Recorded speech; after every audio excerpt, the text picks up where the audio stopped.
ఈరోజు వాసవి మాతాకి ఈరోజు ప్రజాస్వామ్యాన్ని మొత్తం తుంగలో తొక్కి ఆర్యవైశ్య సంఘాలను తుంగలో తొక్కి స్వార్థ ప్రయోజనాల కోసం ఉప్పల్ బాగాయత్లో ఉన్న స్థలాన్ని 5 ఎకరాల స్థలాన్ని కాజేయాలనే ఉద్దేశంతో అమరావతి లక్ష్మీనారాయణ గారు కోర్టు ద్వారా కూడా ముట్టికాయలు వేసి నువ్వు అధ్యక్షుడు కాదు అని సిటీ సివిల్ కోర్టు తెలిపినప్పటికీ కూడా ఇంకా నేనే అధ్యక్షుడు అని చెప్తూ ఈరోజు ఇక్కడ కార్యవర్గ సమావేశాన్ని అనధికారికంగా బ్యానర్లు పెట్టకుండా స్పాన్సర్స్ను పెట్టి పోలీసుల సపోర్ట్తో సమావేశాన్ని ఏర్పాటు చేస్తున్నాడు.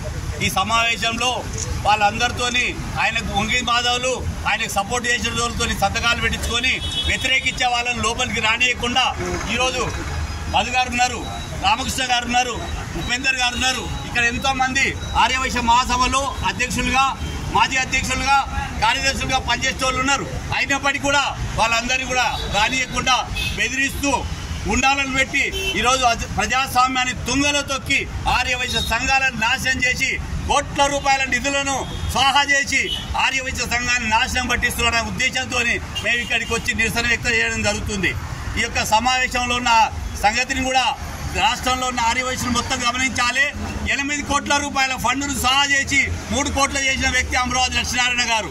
ఉప్పల్ బగాయత్లో ఇచ్చిన 5 ఎకరాల స్థలంలో ట్రస్ట్ చేసి ప్రభుత్వం మన ఆర్యవైశ్య పేద ఆర్యవైశ్యుల కోసం ఇస్తే ఆయన ఫంక్షన్ హాల్ కట్టుకొని జల్సాలు చేయాలనుకున్న వ్యక్తి అమరావతి లక్ష్మీనారాయణ. దాన్ని మేము ఈరోజు పూర్తిగా ఖండిస్తున్నాం. తెలంగాణలోని ఆర్యవైశ్య సోదరులందరూ ఖండించాలి.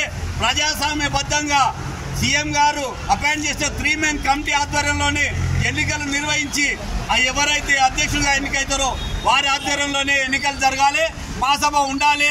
మరి ఇలాగే కొనసాగితే మేము ఆర్యవైశ్య మహాసభ వద్దనే ధర్నా చేస్తాం, అందరి దృష్టికి తీసుకుపోతాం. తెలంగాణలోని ఆర్యవైశ్యులందరూ కూడా పిలుపునిస్తాం. త్వరలోనే ఆర్యవైశ్య మహాసభలో ధర్నా కార్యక్రమం కూడా చేపడతామని తెలియజేస్తున్నాము.